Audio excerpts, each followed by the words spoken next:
Oh, let's see.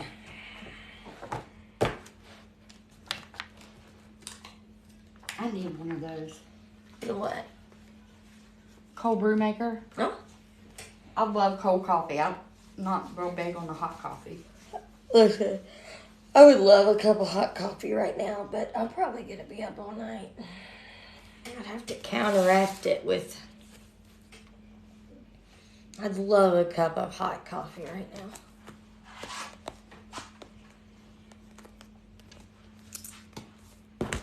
What's in here? Hey, everybody.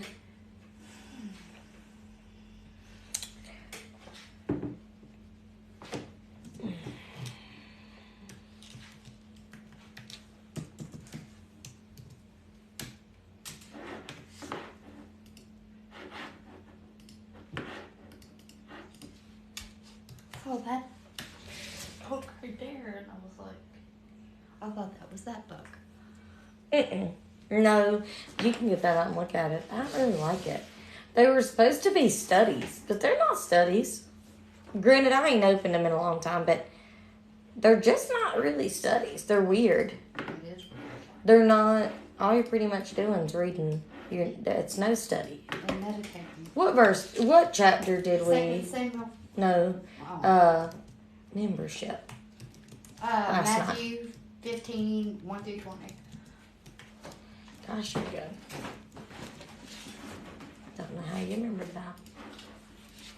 I pay attention. Are you saying I don't? I don't do messages on TikTok. Very rarely do I ever look at messages on TikTok.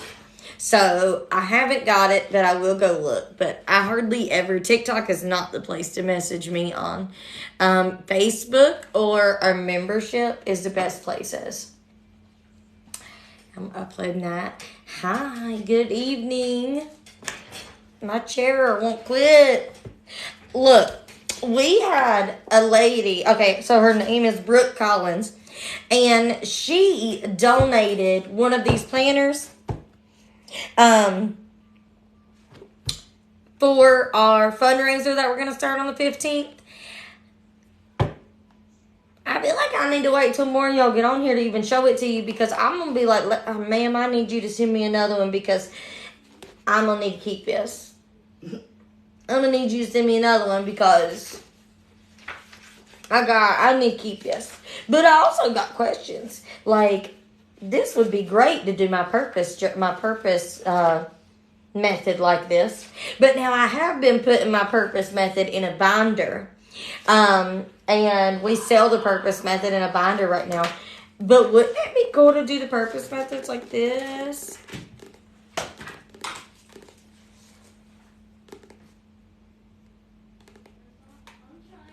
When you say, do I still do Bible studies? Are you talking about on here? Or are you talking about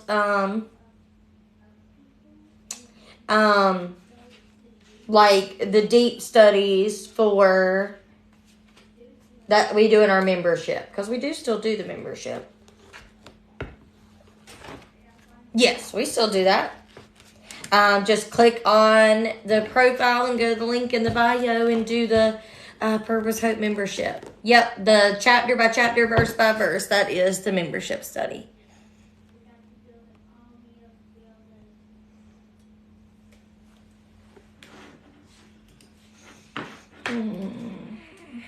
Let me go look. But I want to show you guys this. I'm going to have to plug up my phone.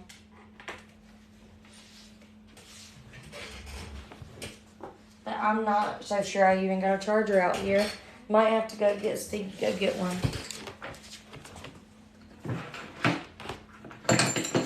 Oh, gosh. Is that plugged up to the computer? It is. I don't know how much I trust that.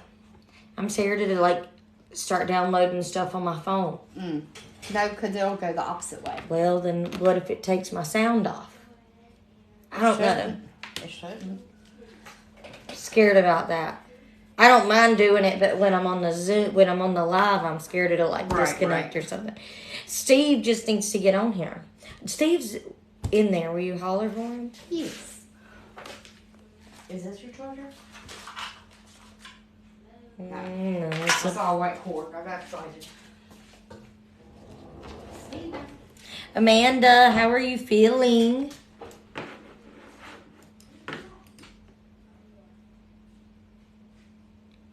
I don't know why my thing... It must not be telling nobody I'm on the video.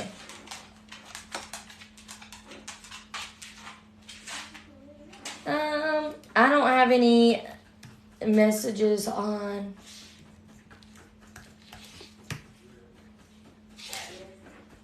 The membership, girlfriend, but wasn't you just there?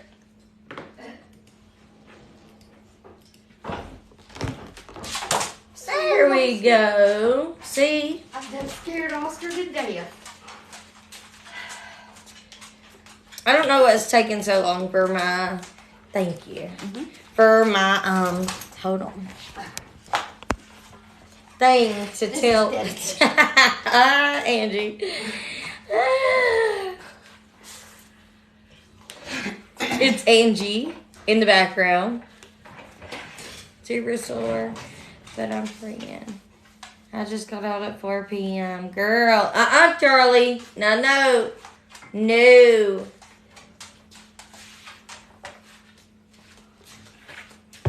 Yes, she does. Amanda, we are going to pray for you, girlfriend, that it's fast recovery and you start to feel better. Okay, girlfriend, I will check you as soon as I get off of here tonight. That's wild. But so this has been donated, but I'm gonna have to get me one. But I am gonna start carrying these. I wanted to get it and see it before I made the commitment to carry them. This is lovely. This is just lovely. So you have the first whole part of this thing takes you through all kinds of things. I mean, all kinds of things, and it's really, really cool, and it gives you an example. And then it's got, okay, so here's your month. It's just like a normal thing. It's got your month, but it's undated, okay, so you got to fill it out. But this is my favorite part. This is your daily stuff. This is your daily stuff. It says week of, and then you got your memory, verse of the week. You got your sermon notes, your prayer request. How am I going to apply this to my life this week? You got your weekly reflection. You got your, let me see. Did I move closer to my monthly goal last week? Did I complete my 3 action steps from last week? What were my results? What can I do from last week to improve? I mean, this is a whole journaling to start your week. And then this is how it goes. So your Monday, this whole side is Bible study and journaling. It's like, how are you feeling this morning? When can I let go of control and depend on God more today? God, thank you for affirmation that God needs me to remember today. And then you got your memory verse of the week and the SOAP method really quickly. And then on this side is your plan for the day. It is, am I showing up today? Your goals, your daily to-do with like by hour, your to-do list, your food log. Look at that food log. Breakfast, snack, lunch, snack, dinner, water intake. That's charity approved right there. And then it's even got today's workout. Did I do it? Yes or no? Did I give it my best effort? Yes or no? Like, charity be so proud of you. And then at the end of the day, rate yourself in the following areas. I love this. Like, this is so cute. She's done such a good job. I really, really like this. And then it's even got quarterly.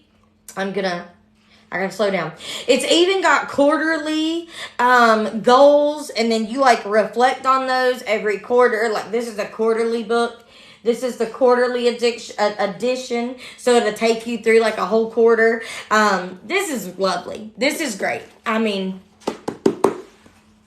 this is where it's at. This is going to be one of the fundraising items, but I'm going to be getting these. We are going to carry these in the shop. This is the best thing. This is the best thing ever. Just be patient. These are going to be in the shop because I'm going to order them and I'm going to put them on my website so that we can send these out because these are amazing. These are so good. I can't. I had to show y'all that. I had to show it to you because I'm like, I love that. It's not like a Bible study, but it's almost a journal and Bible study and your like daily life stuff all in one. And I really, really like that. Having one book for everything.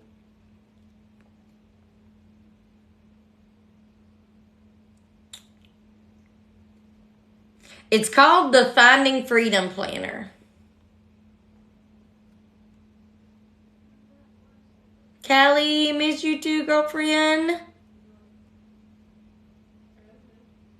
I gotta talk to her. She was gonna get some more ordered.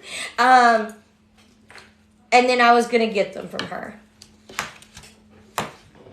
I was thinking about only doing 12, but I think I'm at least gonna do 24 to start off and see how they go.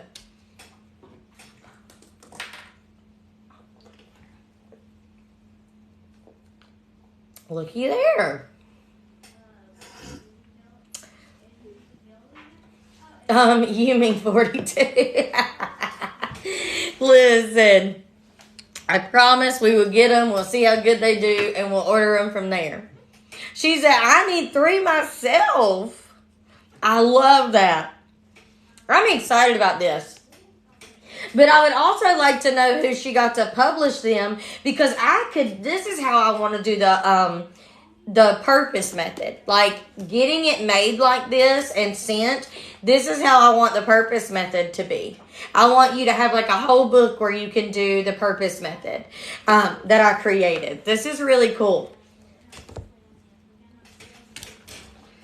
Are y'all ready for our studying tonight? Well, Oops. That will give you an idea of when you finish your book, how to publish it. Yep. Look at God working.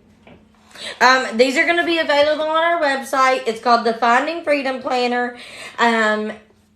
It's made by a lady named Brooke Collins. I need 1 or 2. I gotcha. We're going to get, I'll get more. Do what? I need one of those. I know. I'll get more. So, not 24, but what's 12 more of that? I'm doing them by the dozen. 36. 36. We'll start with 36. Look at me and my fast math. Look at you and your fast math. All right, are y'all ready tonight? I guess I'll use this. It's closest to me.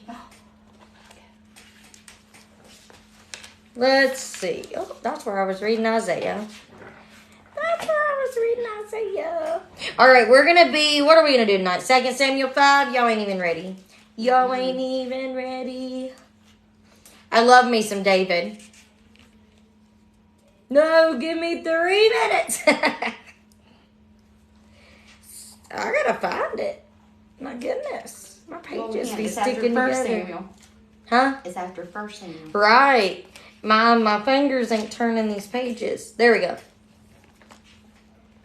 I love this. David's story, 1 and 2 Samuel. I don't know how to rank them between David, Elijah. Me and Elijah, I love Elijah too. We buddies. I don't know. I don't know. We're going to be in 1 Samuel chapter 5. We're going to be talking about David tonight. And it says, Samuel anointed David to replace Saul as king, which eventually led to the division of Israel. Today's reading, we're going to read 2 Samuel chapter 5.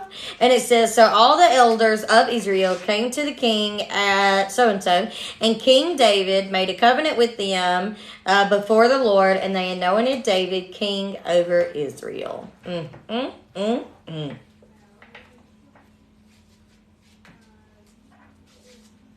We got a lot to go over here. Mm-hmm.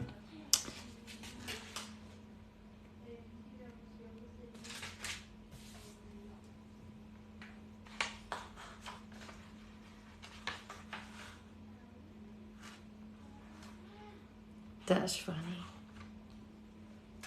It is going to be page 69 in the book. Girl, I've been all over the place too. Today's Tuesday. I just woke up. I took me a nap. I worked real hard today, and I earned that afternoon nap. And I, in fact, took that afternoon nap. Sure did. Sure did. But I might be drinking a Mountain Dew, but I would really like a cup of coffee right now. I'm not going to do it. I am, in fact, going to make me some tea when I get off of here.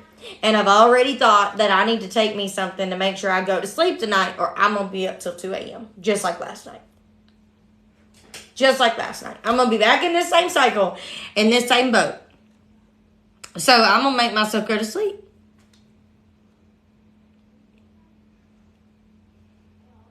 Ashley, I already had a business because I was a stay-at-home mom. So I was already doing like little things, and I already had a business. I was actually making epoxy tumblers. I would make tumblers that look like plants or sweet tea, sculpting them and stuff like that. And I absolutely loved it. But I started becoming like real miserable every day, and I didn't want to do it anymore. And I realized that the type of company that I wanted to build with the Lord, that wasn't how I was going to do it, because I needed to be able to duplicate what I was making. And honestly, that stuff's art. That stuff is art, and the money you pay for sculpted tumblers, you need to pay the money, because that's their art. No, they can't teach nobody else to do that. So I had a conversation with the Lord, and I told him, I said, I want to become a completely Christian company. I want to quit doing Disney cups. I want to quit doing cups that don't mean nothing, like sweet tea and stuff like that.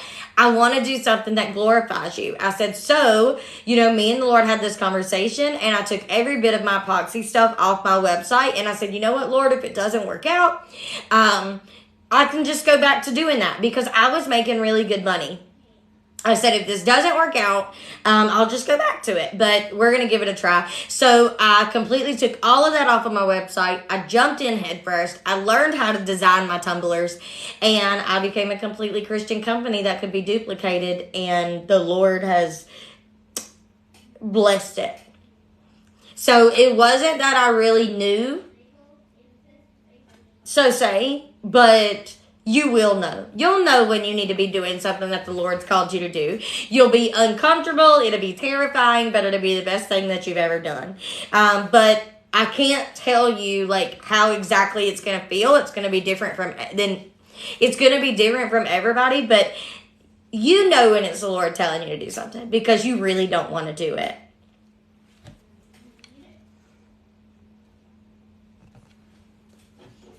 Because it's too scary, and it just feels unreal. Does that make sense?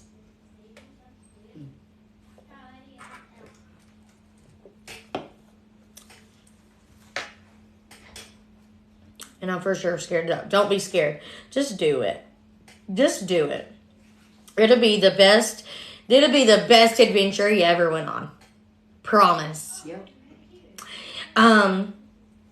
Aw, thank you. That's cute.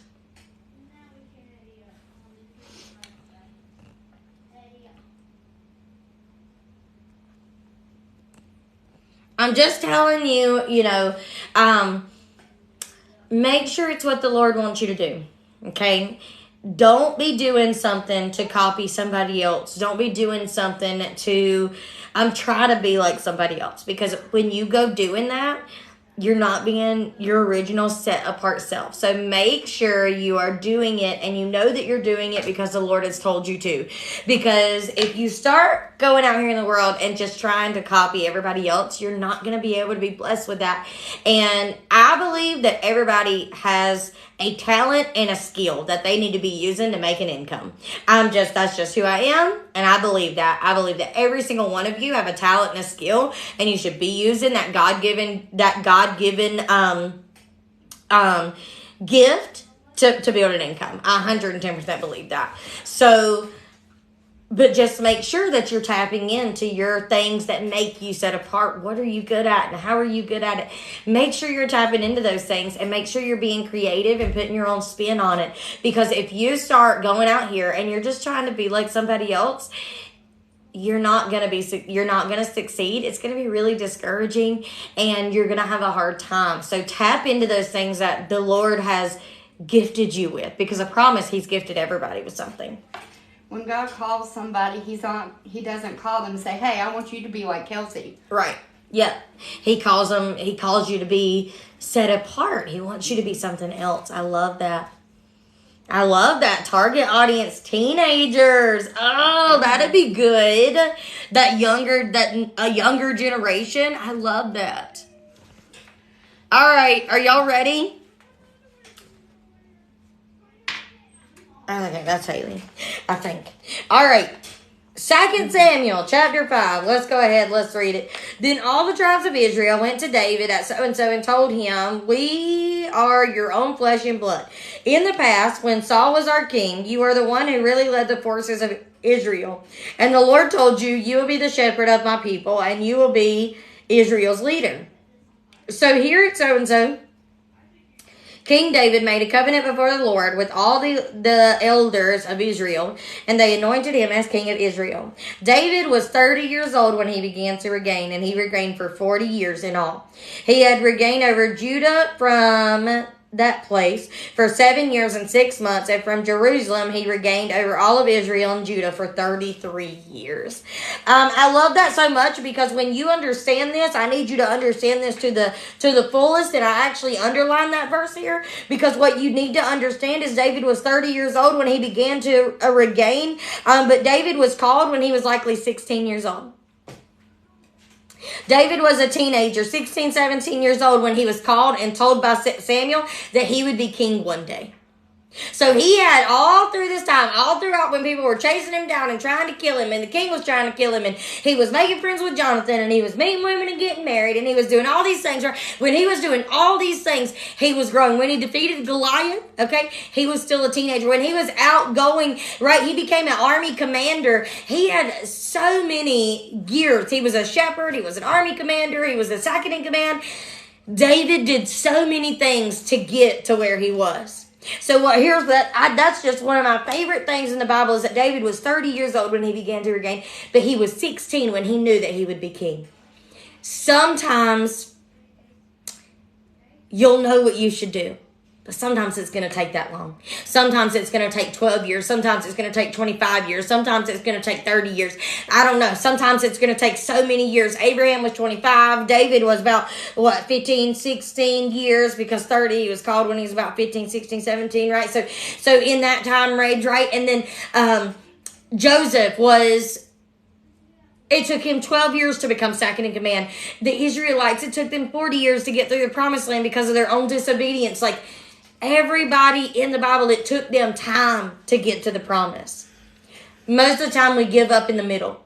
We give up in the middle of trying to get to the promise, because we're like, we worked at this so hard. Lord, why haven't you done this for us? Lord, I've been working so hard. Why hasn't it happened yet? Because he needs your patience. It doesn't happen in your time. It happens in his.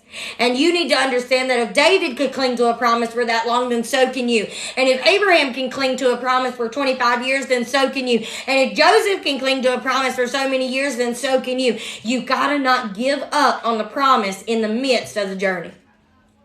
Right? And too often, that is what we do. We give up on the promise in the midst of the journey, because the journey is harder than we thought it would be. And I'm going to tell you what, that is... I'm going to just keep reading. Let me just keep reading. David then led his men to Jerusalem to fight against the Jebusites, the original inhabitants of the land who was living there. The Jebusites taunted David, saying, you'll never get in here. Even the blind and the lame could keep you out. I'm going to tell you what, right now, this is a stronghold right here. I don't know if you went to the Stronghold conference or not that we held, but this is one of the things I studied when I thought about what I was going to talk about at the Stronghold conference, because they taunted him. Most of the time, this is going to be good. Yes. Most of the time, you give up in the middle of the journey, because you start being taunted by the things that aren't happening yet. You start being taunted by, I'm not where I'm supposed to be. Lord, did I hear you wrong? Lord, why ain't I where? Why ain't I there yet? Lord, I'm doing all this for you. Why haven't you showed up yet? Lord, this, Lord, that. You're wondering why you're not where you wish you were because you're in the midst of the journey, but you're ready to give up. The hopelessness sets in. The discouragement sets in. The defeat sets in. Everything that's worldly starts to come against you, and it starts to set in, and you're ready to give up. Right? You're ready to give up. It starts taunting you. You'll never get there. Like they said, you'll never get in here.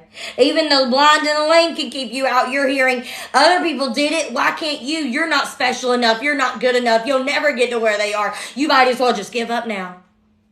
You see, the same taunts that they were given to David is the taunts of the world that happened to you in the midst of your journey. Right? And listen to what happens. For the Jebusites thought they were safe. Okay? But David captured the fortress of Zion, which is now called the city of David. On the day of the attack, David said to his troops, I hate those lame and blind Jebusites. Whoever attacks them should strike them by going into the city through the water tunnel. I tell you what, he did whatever he could to get in there. He went in through their water source. I'm going to tell you what, whatever he had to do to get in. I'm going to tell you what. That is the origin of the saying, the blind and the lame may not enter the house. So David made the fortress his home. David went in there and he took back what was his to begin with. And he made it his home. I'm going to tell you what. Those fighting words right there. And he called it the city of David. He extended the city, started at the supporting trenches and working it inward. And David became more and more powerful because the Lord, the God of heaven's armies, was with him. Then King Haran, or some another, of Tyre sent the messengers to David, along with the cedar timber and carpenters and stonemasons, and they built David a palace. And David realized that the Lord had confirmed him as king over Israel and had the blessings of kingdom for the sake of his people Israel. After moving from that place to Jerusalem, David married some more concubines and wives, and they had more sons and daughters. These are the names of the David's sons who were born in Jerusalem. Oh boy. Nathan is in there. Solomon is in there. Elishua is in there. Tepeg is in there. And some other ones that I cannot say. They're all in there. Verse 17. When the Philistines heard that David had been anointed king of Israel, they mobilized all their forces to capture him. But David was told they were coming. So he went into the stronghold. Look at that. A stronghold is a place of resting. It is something that holds you captive or a place where you go to rest. I'm going to tell you what. There are strongholds in your life that are holding you captive. And then there are strongholds that will set you free. I'm going to tell you what. A stronghold is also what the Lord has called for us in Psalms, right? A stronghold is our place of rest, our place of refuge. The Lord is our stronghold in times of distress. Verse 18, the Philistines arrived and spread out across the valley of Rephaim. Okay. So David asked the Lord, should I go out and fight the Philistines? Will you hand them over to me? The Lord replied to David, yes, go ahead. I will certainly hand them over to you. So David went to this place and defeated the Philistines there. The Lord did it. David exclaimed. He burst through my enemies like a raging flood. So he named that place Baal Perzim, which means the Lord who bursts through. Oh, okay. That's good. I highlighted that. I'm not real sure why I did, but I'm glad I did because the Lord who bursts through. I'm going to tell you what. This is just some good stuff. I could just keep on. I feel like that could mean something different, every single one of us. The Lord who bursts through. But what I see is the Lord who bursts through every wall that tries to keep you captive. What I see is the Lord who bursts through the enemies. What I see is a Lord who doesn't leave you by yourself. What I see is a Lord that when you think you're down and defeated and you're ready just to lay down and die, he says, here's my hand, take it. so you can keep living, so you can keep going, so we can keep fighting this battle together. What I see is a person who is just ready to give up. Life has just been so hard lately. But God says, I'm the Lord who bursts through. This isn't too hard for me. You're forgetting that I know everything about you. I know how you're created. He knows how you're created. He knows your name. He knows your strength, and he knows your weaknesses. And he's the Lord who bursts through. He's the Lord who will take your hand and lead you right on to where you need to be. I'm telling you what, that's good. The Philistines had abandoned their idols there, so David and his men confiscated them. After a while, the Philistines returned and again spread out across the valley of Rephaim. I hope I'm saying that right. Again, David asked the Lord what to do. Do not attack them straight on, the Lord replied. Instead, circle around behind and attack them near the, mine says poplar trees. When you hear, what'd you say? BALSAM, balls. They're probably the same tree. Yeah. We'll have to look that up. When you hear a sound like marching feet in the tops of the poplar trees, be on alert. That will be a signal that the Lord is moving ahead of you. That will be the signal that the Lord is moving ahead of you to strike down the Philistines' army. So David did what the Lord commanded, and he struck down the Philistines all the way to so-and-so to so-and-so. I love this chapter. I want to tell you something right now. The Lord is moving ahead of you. Yes, he is. I'm going to tell you what. The Lord is always ahead of you. He's always ahead of you. When you're not sure where the help's going to come from, he knows. He is always ahead of you. He always knows where the help is going to come from. He is always preparing the place that you're about to arrive at. He's always preparing. He's always already there. That's the wonderful thing about him, is that he's with you and he's already where you're going. And he's where you haven't even thought of yet. And he's already preparing it for you. He's already moving ahead of you. He is already on his way to where he's going to call you to go. But then he's still going to be with you, and he's going to walk with you every step of the way to get there. Isn't that good? He's the God who moves ahead of you. The God who already knows. And see, and even when we read about the Israelites and when Moses parted the Red Sea so they could get over into the Promised Land. He's the God who goes ahead of you.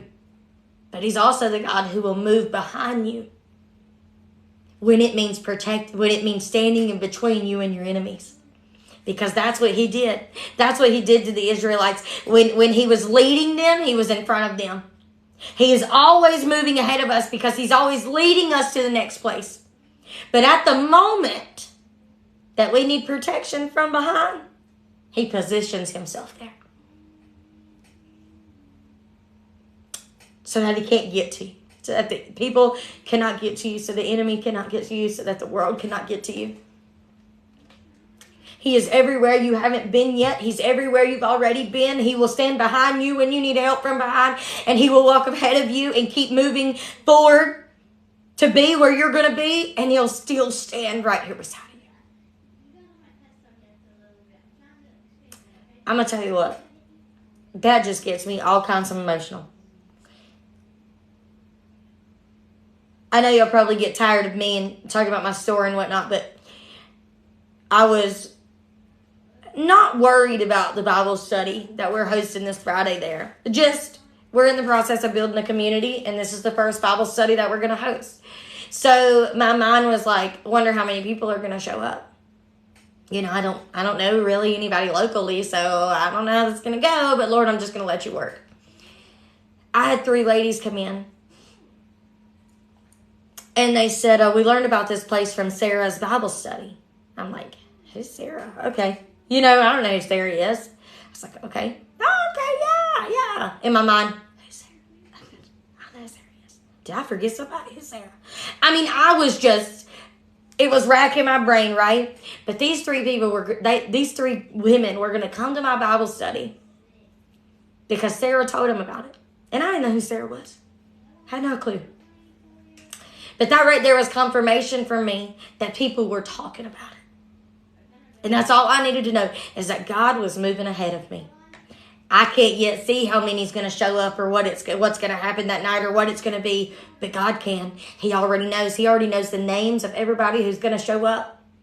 And I'm just going to go ahead and pray over them. He already knows the people that he's been talking to about showing up. He's already had people that I don't even know spreading the word about my studies to other people.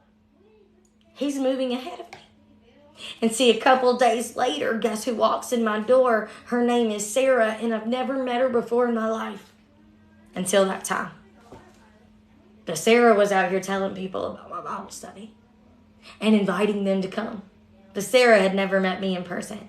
And it's just that confirmation that God is moving ahead of me. I don't know. I have no clue who will show up and who will. Those teenagers that keep bringing their mom and their grandparents back in, God is moving ahead of me. I just got to keep moving day by day, but God is so much further ahead of me. And he's already preparing the way. And I'm just telling you that that's so good. We're going to get into the study this morning, but that is so good. I'm telling you what. All right, let's read. Today we meet the man after God's own heart, King David. In 2 Samuel 5, David experienced the fulfillment of God's plan for him to take his rightful place as the king of Israel. What he was promised, make you a little note. What he was promised as a teenager, while he was a shepherd attending the field, came to pass when he was 30 years old.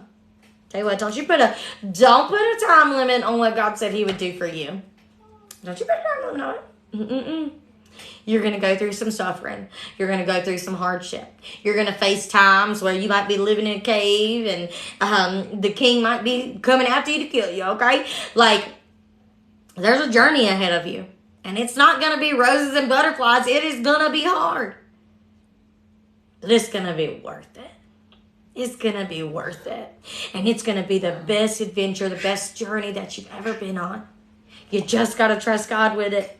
And you got to realize it's in his timing and not yours. Keep being faithful.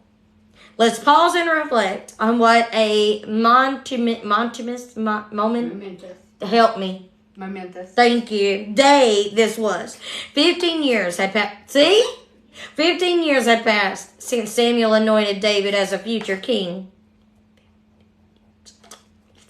You tell him. David spent many of those years running for his life from King Saul. Probably wonder if he could ever serve as Israel's king. I know that's right. I know David.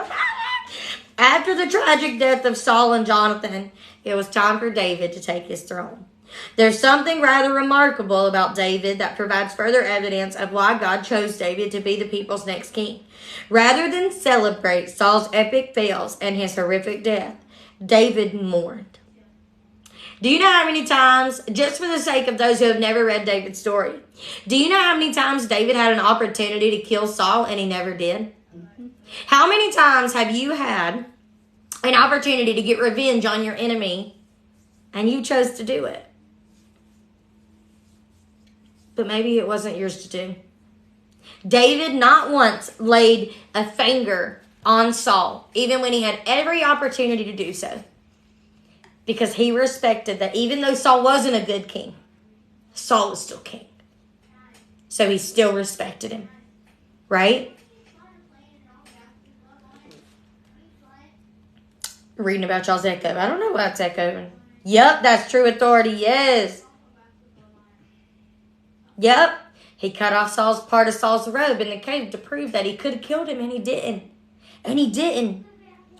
And in that morning, David composed a beautiful lament to honor both Saul and Jonathan, revealing his most tender, forgiving, beautiful heart. Read David's lament in 2 Samuel 1, 17 through 27. I've got it pulled up here. Okay. Go ahead. I can't get my page to do it. I need my page to do. Oh. Okay. And David lamented with this lamentation over Saul and Jonathan his son. And he said it should be taught to the people of Judah. Behold, it is written in the book of Jashar. He said, Your glory, O Israel, is slain on your high places. How the mighty have fallen. Tell it not in Gad. Publish it not in the streets of Ashkelon. Lest the daughters of the Philistines rejoice. Lest the daughters of the uncircumcised exult. Your mountains of Gilboa, let there be no dew or rain upon you, nor fields of offerings. For there the shield of the mighty was defiled, the shield of Saul not anointed with oil. From the blood of the slain, from the fat of the mighty, the bow of Jonathan turned not back, and the sword of Saul returned not empty. Saul and Jonathan, beloved and lovely, in life and in death they were not divided. They were swifter than eagles, they were stronger than lions.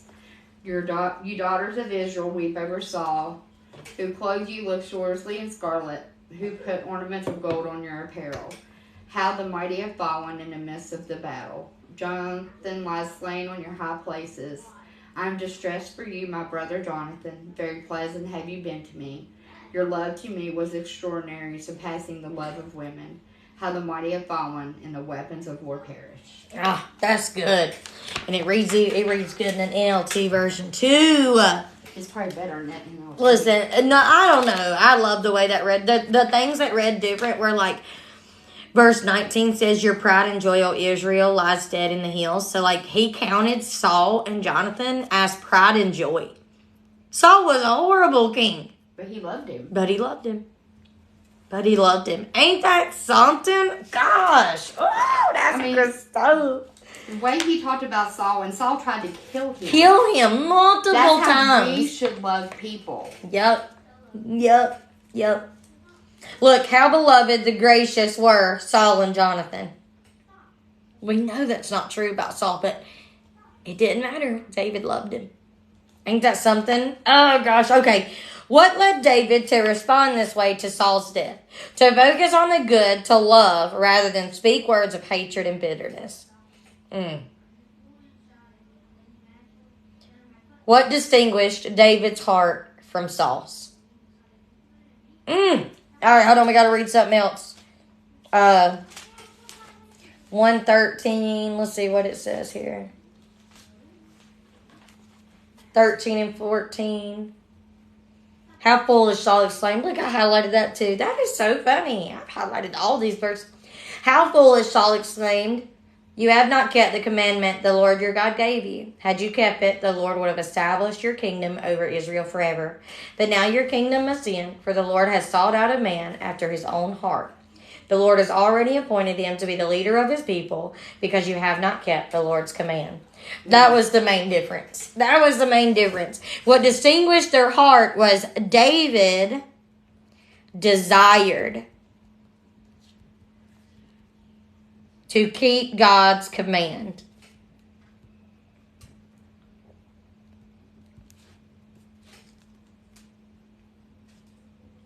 Saul didn't.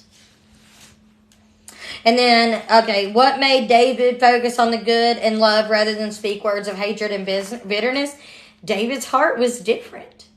Yep.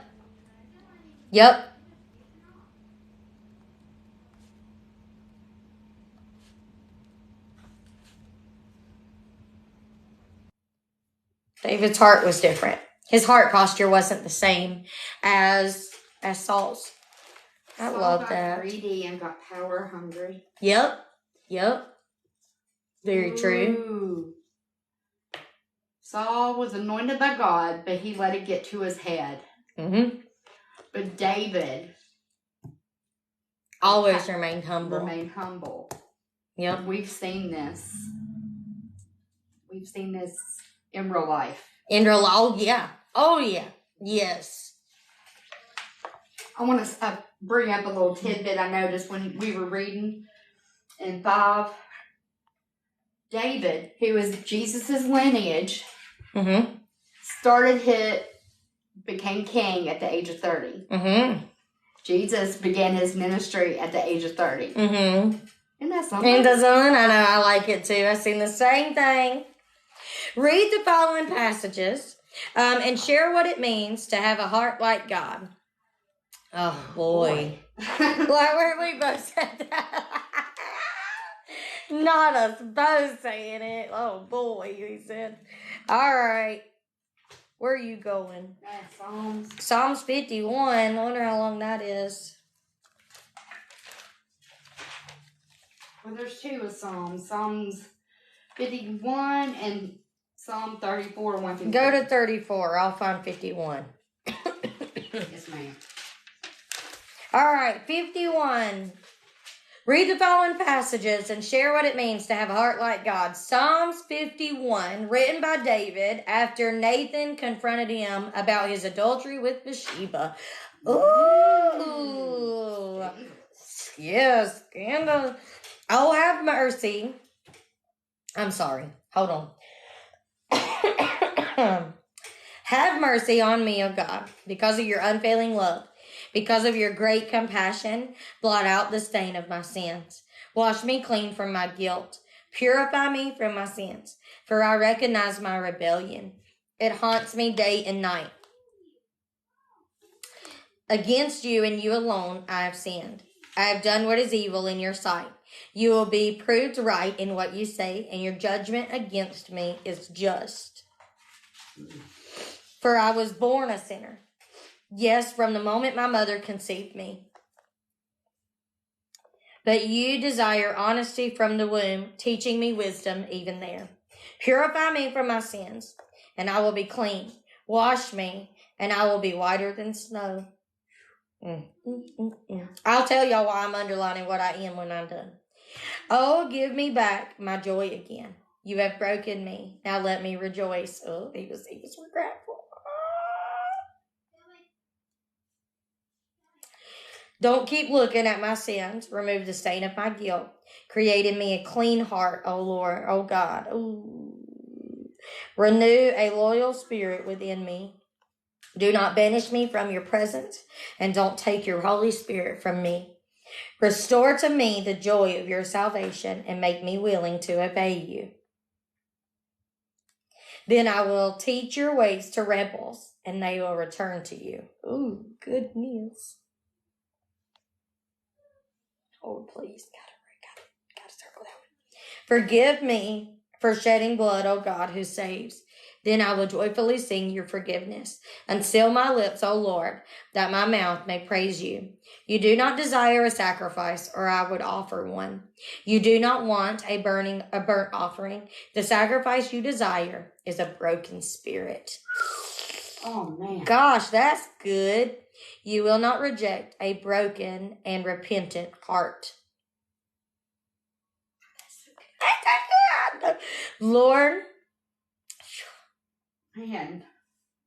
Two. look with favor on Zion and help her rebuild the walls of Jerusalem. Then you will be pleased with sacrifices offered in the right spirit, with burnt offerings and whole burnt offerings. Then bulls will again be sacrificed on your altar. Now let me tell you why I underlined what I did. This is a heart posture of being willing to be wrong. How many times have you done something wrong and there's a consequence for that? And you're so upset. You're so upset with God because you have a consequence for something that you did. Listen, sometimes, this might hurt some of y'all's feelings, but sometimes it's not the enemy coming against you. Sometimes you've messed up yourself. David fell into lust, and that got him in trouble.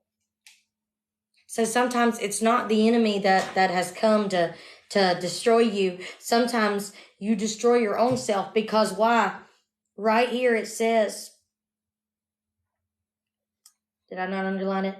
For I was born a sinner. You were born a sinner. You were born with an evil heart. You were born with the choice to decide who you're going to be and who you're going to become. You were born with that option. You were born with that choice.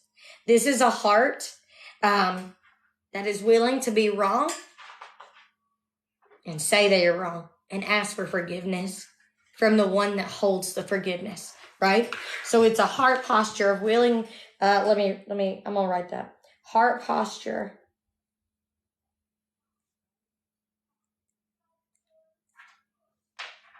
Willing to be wrong.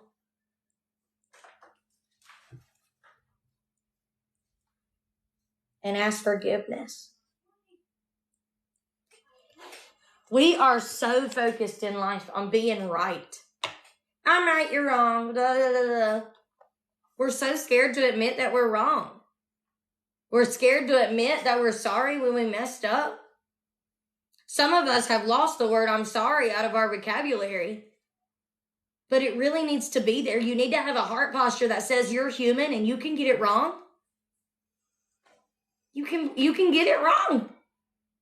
Now, say you're sorry, ask for forgiveness, and move on. You don't have to stay there unless you want to. The things I underlined was for I recognize my rebellion. That's verse 3. It haunts me day and night. You have to recognize that you did wrong. I recognize my rebellion. Do you see what you have done? What are the mistake you made? Right? You got to recognize it first.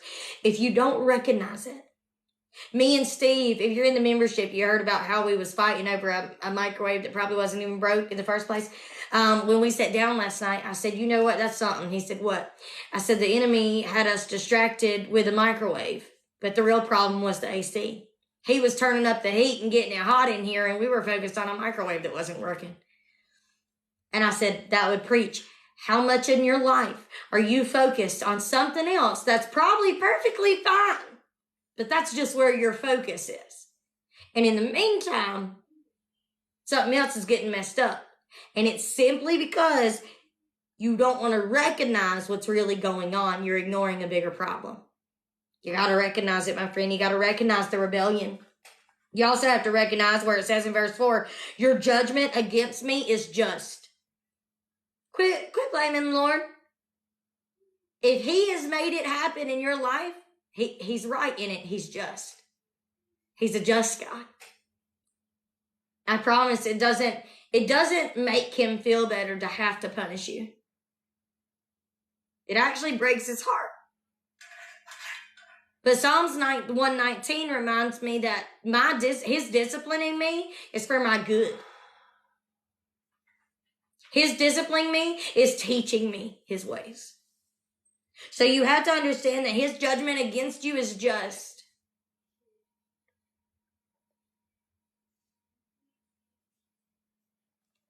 Because you're just assuming that God's the one who is letting all those things happen. Like, everything does happen because God's in ultimate control of everything. But you're forgetting that we live in a world that is full of evil and satanic things. You're forgetting that we're not against each other, but we're against things that we can't see.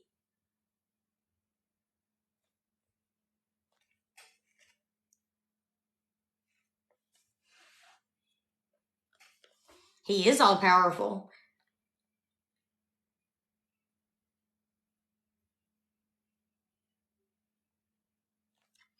Let me see. I'm trying to read what Amber said. Our preacher told us a perfect explanation. He explained that as if sin was a live wire outside of your house.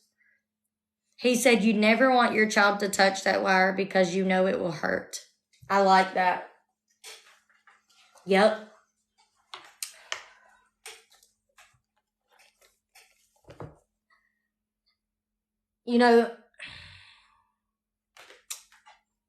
But they will. He is angry that you've touched it, but love you no less. Yes, Amber, I love that. Yes, that is so good.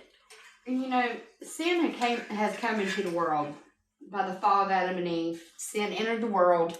Well, I got it. We're blaming God when it's people. Exactly. We have free will, and without free will, we would be robots who all love the same thing and like the same thing and talk the same way and are the same way. Adam and Eve had a choice, and they made it, and then sin entered the world.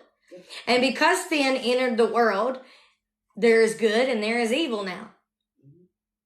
And because of that, people get to make their own decisions and their own actions. God isn't the one who sold those kids into slavery. It's the people who made the bad decisions too. It was people who did that.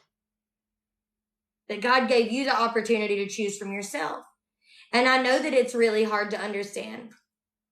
I know that it's really hard to understand. I know that you would think that, well, if he could just fix it, why wouldn't he? Let me tell you a story. He could have kept my husband alive, but he didn't. Instead, my husband died and I became a single mother of 2 children.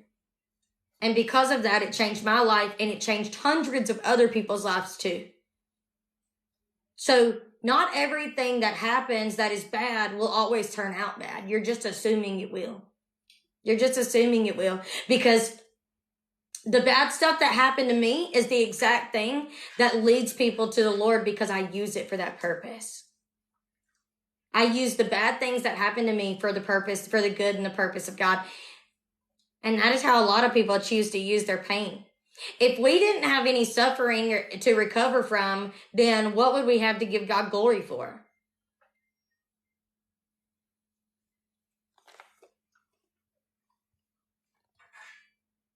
Yep. See, Amber, my child has a severe disability and now I teach special needs.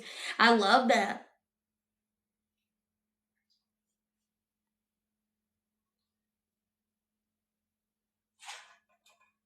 The serpent was in the garden because he got threw out of heaven.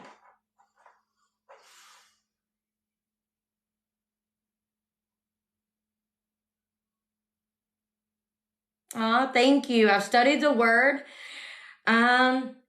I really got into studying it in 2019. We will definitely be praying for you, Jessica.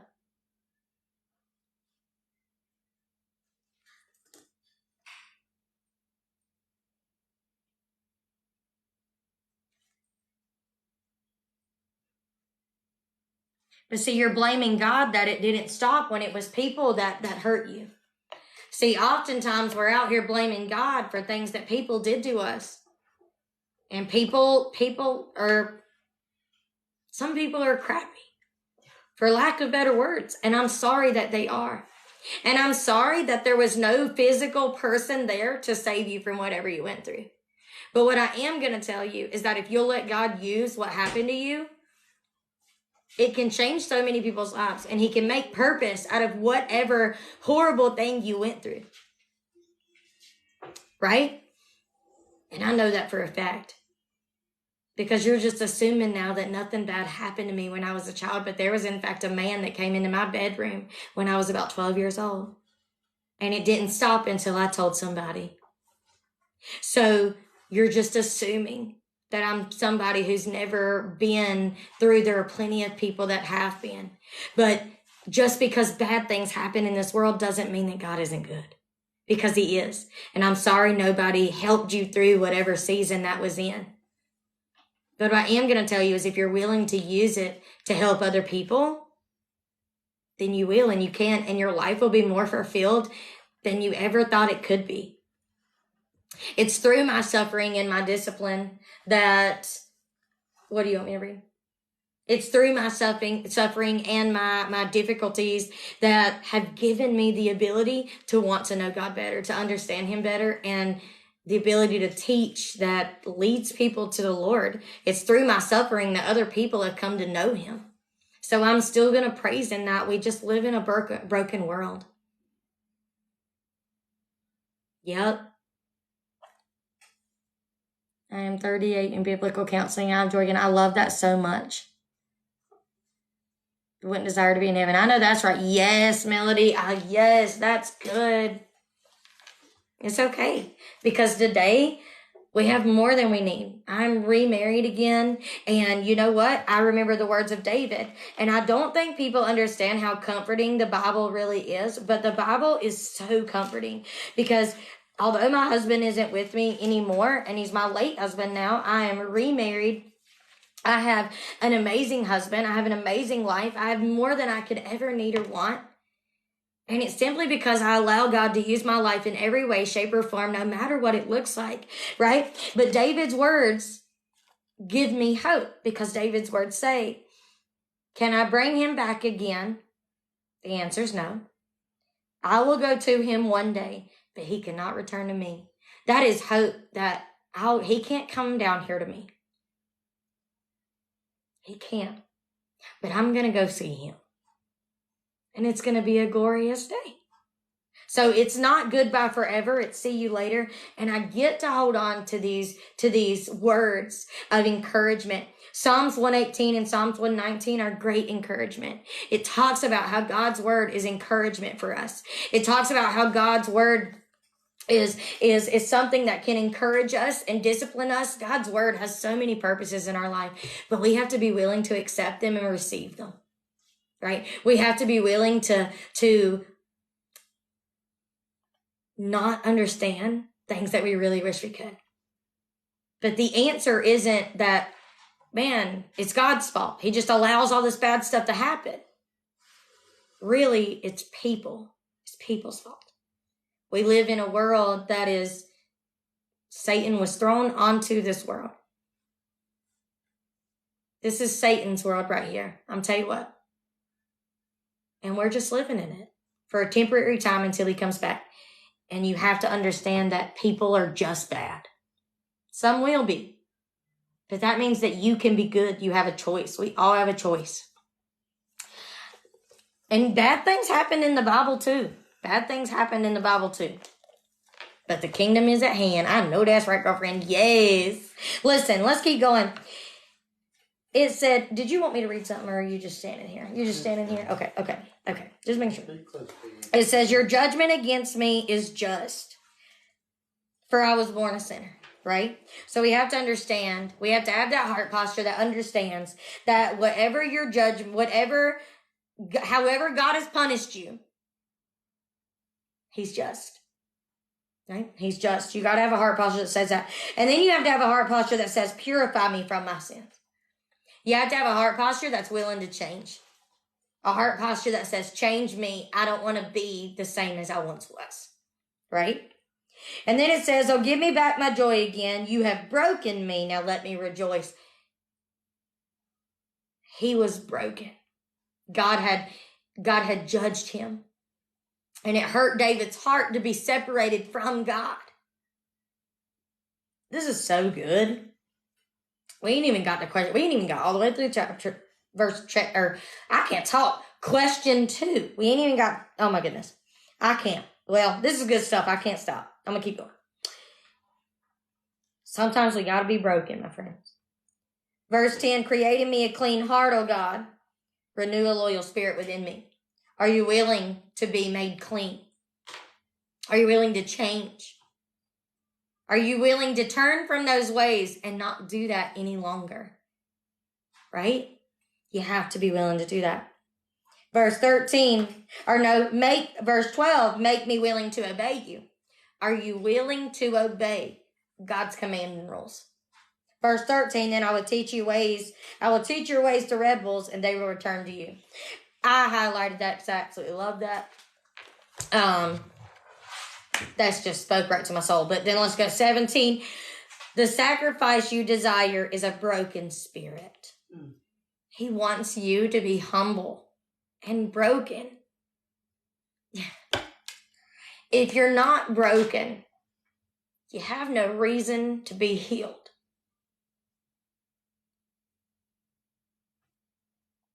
You want to experience the healing hand of God. Can I promise you that? It will be the best thing you ever experience in your life.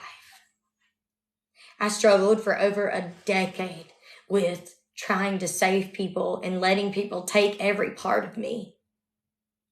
I struggled with thinking that God was doing all this to me. Lord, why won't you get a hold of him? Lord, why won't you just change his heart? Lord, Lord, Lord.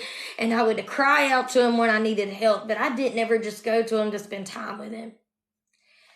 I tell you what, my relationship with God then and my relationship with God now, thank the Lord I'm broken, because if I wasn't broken, I would never have experienced His healing. And His healing in my life is the very thing that will bring me to my knees. His healing in my life is the very thing that overwhelms me with pure joy. His healing in my life because of my brokenness is the very thing that makes me just want to get up in the morning, want to keep pushing. His faithfulness to me. His enduring love that loves me even though I am crappy sometimes. Even though I'm lazy sometimes. Even though I'm not doing my best sometimes. And He says, I still love you. He doesn't require you to be perfect. He requires you to be broken. Be willing to be broken. Be willing to be broken so you can be healed. So many, oh gosh, I just had a word. So many of you are so focused on not being broken. This is my truth. This is who I want to be. I'm not broken. It's just who I am. I am depression and anxiety. I am mentally unstable. This is just who I am. You don't have to be that way. But you're not willing to be broken. You're not willing to admit that you have a problem. Until you're willing to admit that you have a problem, you'll never know what it's like to be healed. Until you're willing to admit that you have a broken heart, you won't know what healing is. You'll definitely won't know. Listen, every person in the Bible, in the Gospels that got healed, recognized that they needed being healed from something. Every single one of them sought out Jesus for healing. Until you recognize that you're broken and in need of being healed, you'll never experience true healing. Jesus' own hometown never experienced true healing because they wasn't willing to receive Him. But see, the woman of blood, she experienced true healing. Healing that the physicians and the people could never give her. The woman at the well, she experienced true healing. Healing that the world would have never been able to give her. Guess what? They still rejected her. They still rejected her, and she still had joy. Right?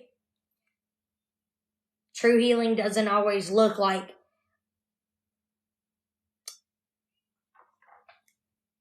it's on this side of heaven. Sometimes true healing is when you pass on. If you have followed me long enough, then you know I don't view death the same. I often don't cry at funerals, and people look at me and they're like, gosh, you're cold-hearted. How could you do that? And I'm like, why would I ever wish them to be away from the Lord? Now, if you see me crying at a funeral, you're going to know that I'm questioning that person's salvation, and I'm wondering if I'm ever going to see him again. That is what makes me cry at a funeral.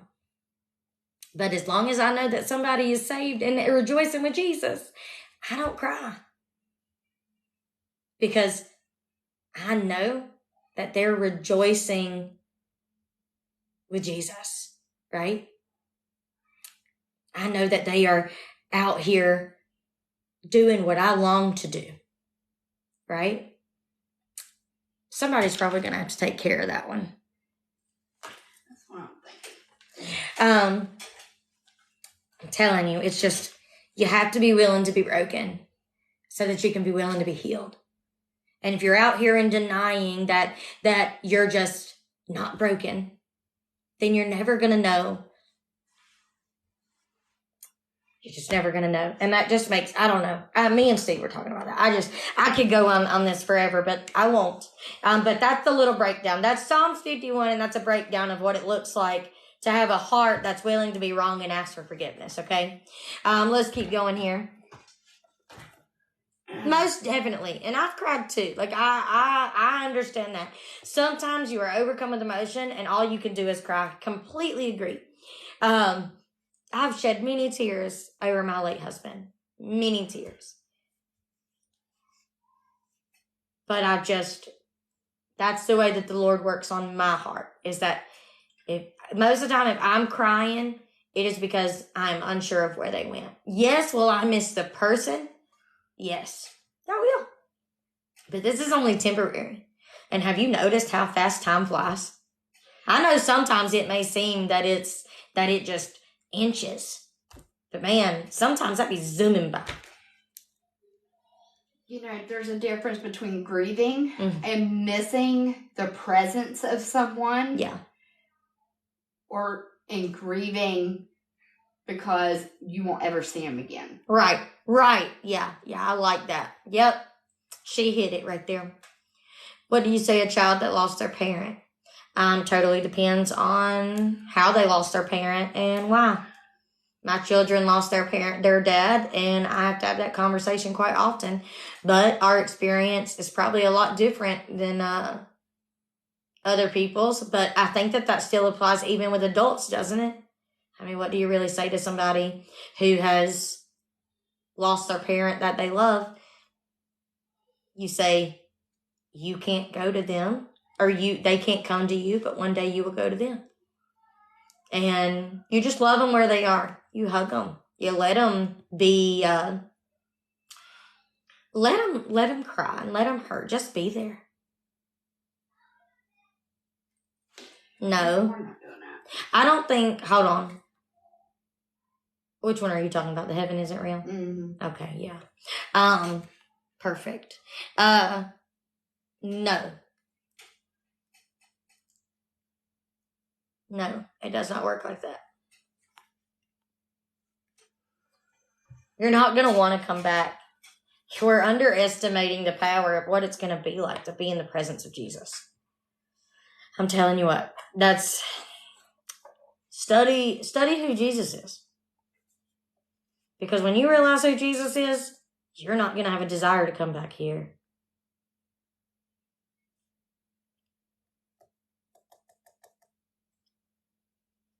I'm so sorry for all your loss.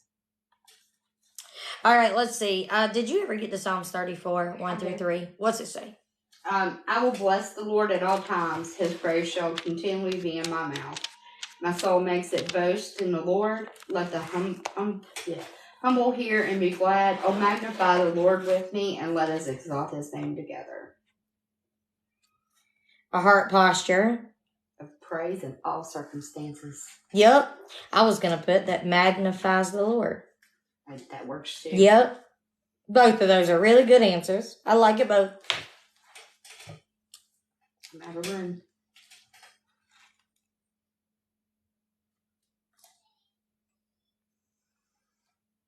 That's right. We love you, girlfriend. Listen, everybody grieves differently, so that's not what I said at all. I told you how I grieve. Okay? Please don't misunderstand, and please don't let the enemy distract from the teaching. I didn't tell you how to grieve. I told you how I grieve. And I don't do a lot of crying for those that have left me. Do I miss them? Yes. Do I wish I could see them again? Yes. And some days are harder than others. But do I know that I'm going to see them? Yes. And will I ever wish them back here on this earth so that they ain't in Jesus' presence? Absolutely not. How selfish of me, right?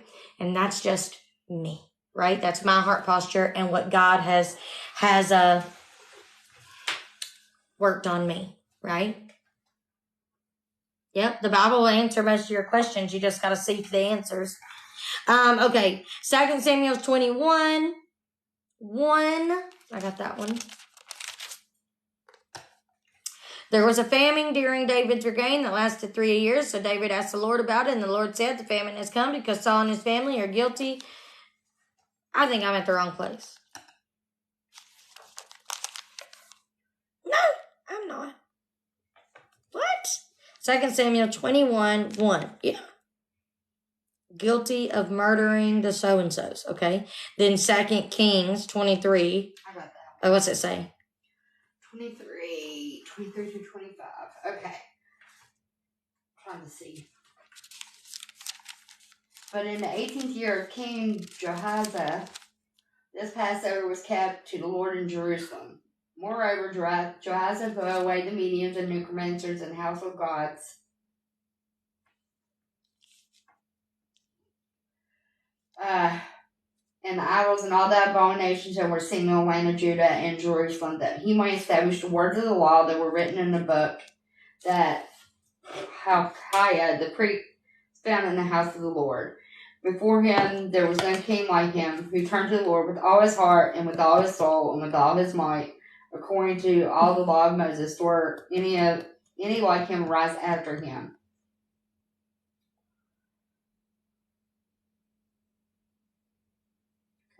Yeah, I know. I'm wondering why some of these are here. I'll let you read the rest of them on your own because we are over our time already, but I'm going to finish this. So we're going to, what? I would like to read Acts. Okay, do it. I just read that one. 13:22? Yeah. Okay, read it. Get back to it. It was really good. And that's where I got the last answer that I got here. Okay. 40 days through the Bible. It's a Bible study that we're just doing together here on TikTok. Okay, go ahead. Acts 13:22. And when he had removed him, he raised up David to be their king, of whom he testified and said, I have found in David, the son of Jesse, a man after my heart, who will do all my will. So, willing to do God's will. Willing to do God's will. A heart posture, willing to do God's will. Yeah. I like it.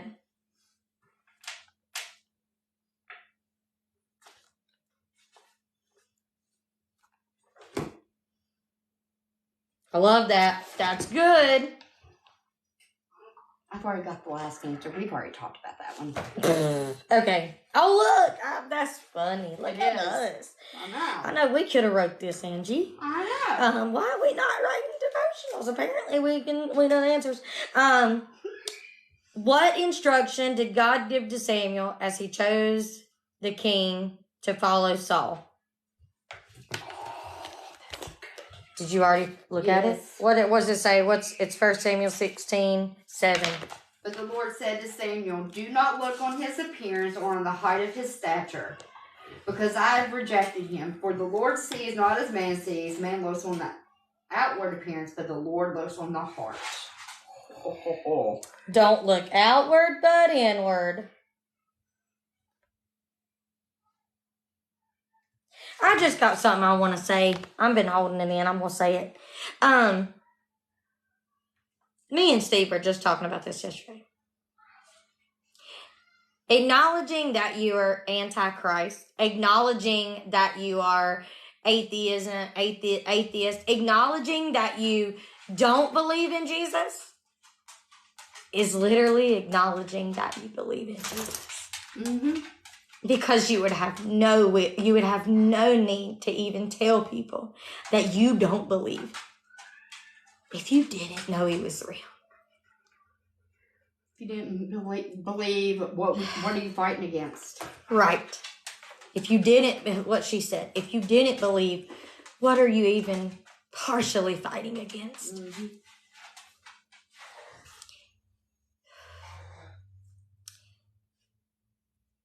Don't misunderstand my emotion for anger ever, because I'm not angry. It breaks my heart literally from the top to the bottom to know that people are out here so broken and they're rejecting the one who could heal them.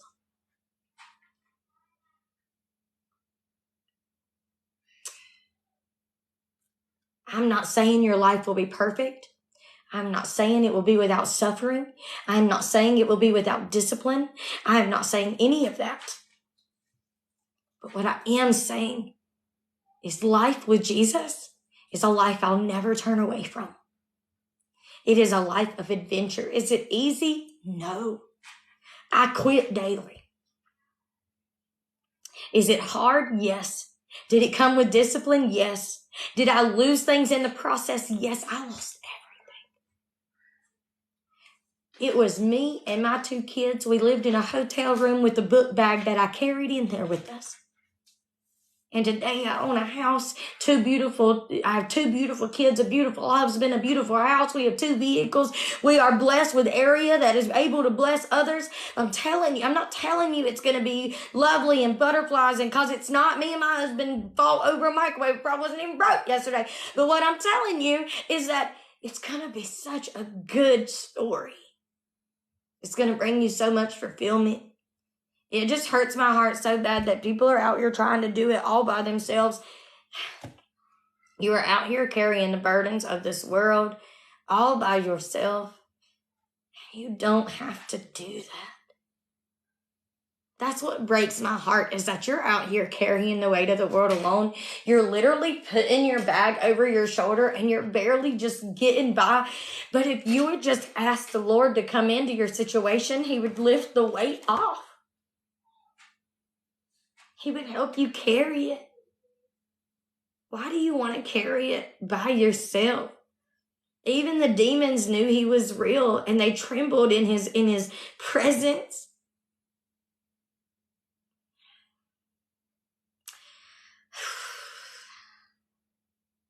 Yeah, but they don't have to be.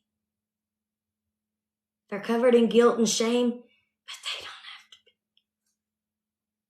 They don't have to be. They can be made as white as snow. They can ask for forgiveness and it will be forgiven.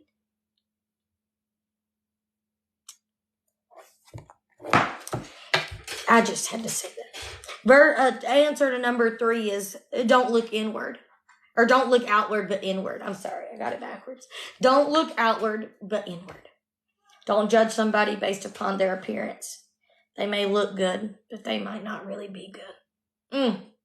Life might look good without Jesus. But it's not. But it's not. And you will never understand the fullness that your life can have.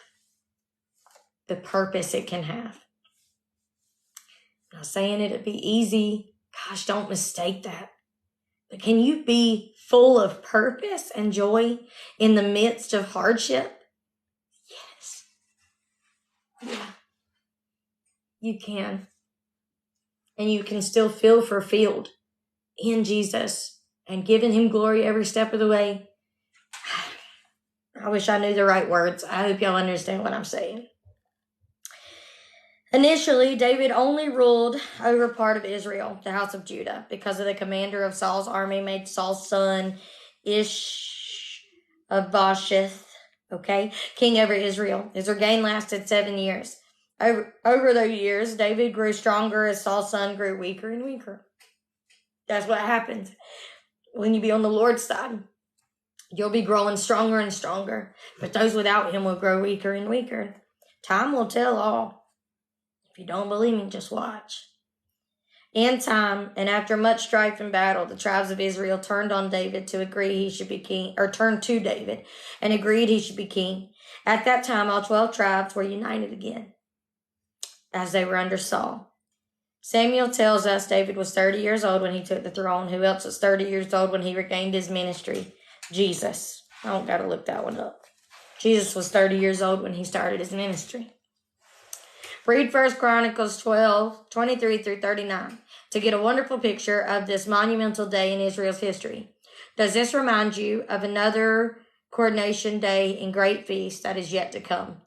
Isaiah 25:6-9. Do you have something pulled up over there? What you got? I got the Isaiah one. Okay. What's Isaiah say? 25:6-9. On this mountain, the Lord of hosts will make for all peoples a feast of rich food, a feast of well-aged wine, of rich food full of marrow, of aged wine well refined. And he will swallow up on this mountain the covering that is cast over all peoples, the veil that is spread over all nations. He will swallow up death forever. And the Lord God will wipe away tears from all faces, and the reproach of his people he will take away from all the earth, for the Lord has spoken. It will be said on this day, behold, this is our God. We have waited for him that he might save us. This is the Lord. We have waited for him. Let us be glad and rejoice in his salvation. Oh, that's good. Isn't it? Whew. Goodness. I mean, all of it. Yep, Jesus was David's father and son. Yep. All right. Let's see. 12:23-39. These are the numbers of the armed warriors who joined David at so-and-so. They were all eager to see if David become king instead of Saul, just as the Lord had promised. From the tribe of Judah, there were... Oh, we're not doing that. I ain't reading all that. Hold on. Am I right? Yep, I am. Oh, goodness. It wants me to read all this. From the tribe of Judah, there were 6,800 warriors and armed with shields and spears. From the tribe of Simon, there were 7,100 brave warriors. From the tribe of Levi, there was 4,600 warriors. This included so-and-so, leader of the family of Aaron, who had 370 under his command. This also included Zadok, a brave young warrior, with 22 members of his family who were all officers. From the tribe of Benjamin, Saul's relatives, there were 3,000 warriors. Most of the men of Benjamin had remained loyal to Saul until this time. From the tribe of Ephraim, there were 20,800 brave warriors, and each highly respected in his own clan. From the half-tribe of Manasseh, west of Jordan, 18,000 men were designated by name to help David become king. Ooh, oh gosh. They were designated by name to help David become king. Y'all hear that? I'm just saying. From the tribe of Issachar, hopefully I'm saying it right. There were 200 leaders from the tribe with their relatives. All these men understood the signs of the times and knew the best course for Israel to take. From the tribe of Zebulun, there were 50,000 skilled warriors. They were fully armed and prepared for battle and completely loyal to David.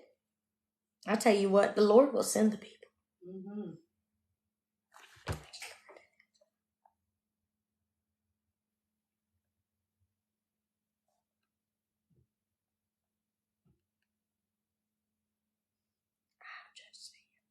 The Lord will send the people. From the tribe of Naphtali. Okay, that's not right, but okay. There were 1,000 officers and 37,000 warriors armed with shields and spears. From the tribe of Dan, there were 28,600 warriors, all prepared for battle. And from the tribe of Issachar, there were 40,000 trained warriors, all prepared for battle. From the east side of the Jordan River, where the tribes of Reuben and Gad and the half-tribe of Manasseh lived, there were 120,000 troops armed with every kind of weapon. All of these men came in battle Eri to Harbim with a single purpose of making David the king over all Israel. In fact, everyone in Israel agreed that David should be their king. They feasted and drank with David for 3 days, for preparations had been made by their relatives for their arrival. Now listen, this goes with what you said, because all these people are prepared in the army. Uh-huh. Every single one of us are prepared in the army, and we're all going to go and be with Jesus. How many days did Jesus, was he in the tomb? Yeah. 3 days. Yep. They feasted 3 days. Yep, they feasted 3 days. But this is looking like the people of God, right? Mm-hmm. I just caught that little tidbit. Because we will... we'll all be in an army with him. After the tribulation and the rapture happens, we'll be the ones that come back with God and his angels. And we all come together to proclaim him king. Mm-hmm. Yep, that's all. Oh, we all come together to proclaim him king. And all the men came to battle, blah, blah, with the single purpose of making David the king over all Israel. All of us will go and come back with the single purpose of making Jesus the King of Kings. Pin drop. That's good stuff. Mm-hmm.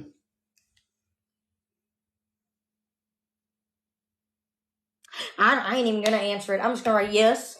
I mean, yes. Like, does this remind you? Yes. God's people are being prepared.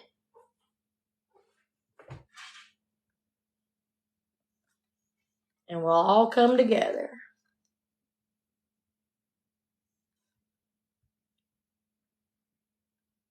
to announce Jesus,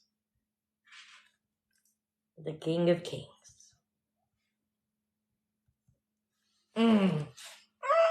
That's so good.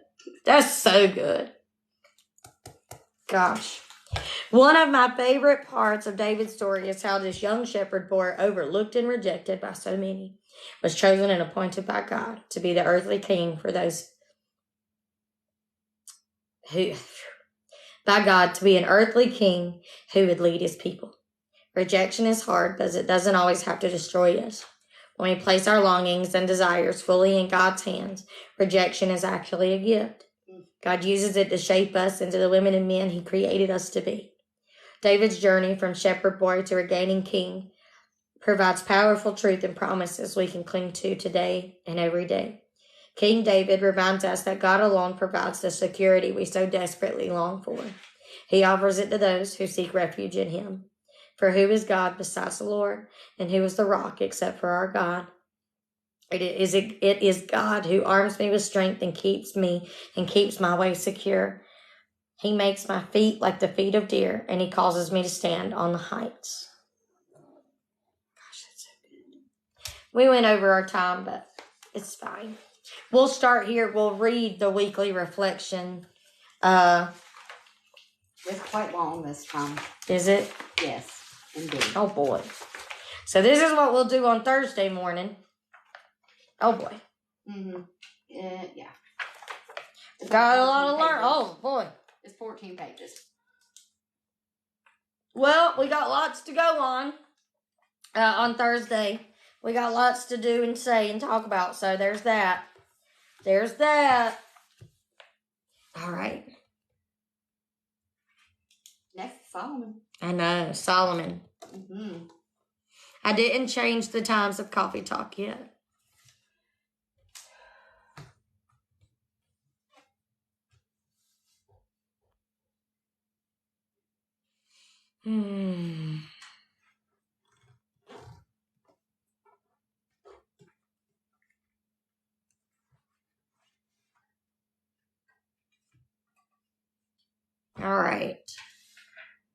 All right, you guys. Well, I love you guys so big. Hopefully it was good for y'all tonight. David is one of my favorite people to study. I could do it. I could study him for hours.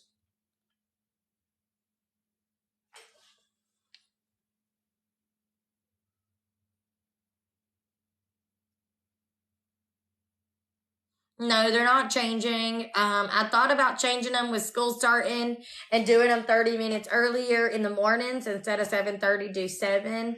But I don't think we're going to. Fellowship on Wednesdays for the membership is like I will give you guys tasks to do, and then you'll do the task and you'll share with your peers. And then sometimes we play games and stuff like that.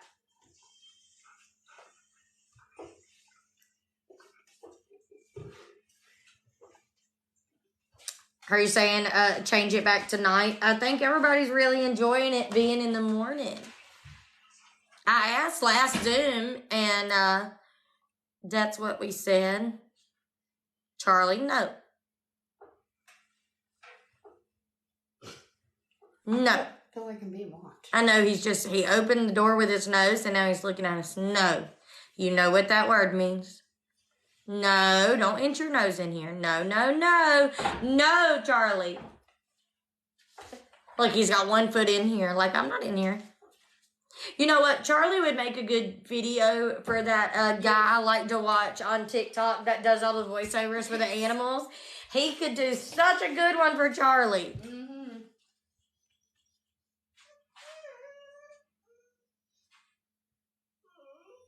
But it ain't the same. I know, girlfriend. I noted that, let's see, what did I write down? I think I just wrote down God will send his people. Yeah, God will send the people. When you're walking in what you're supposed to do, God will send the people. He sure will. Yep.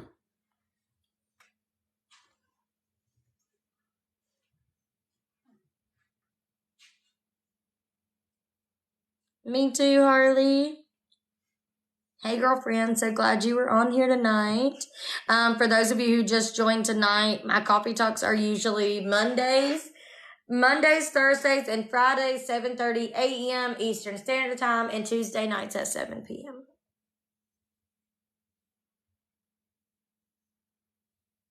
Yes. I'm glad you were here too, girlfriend.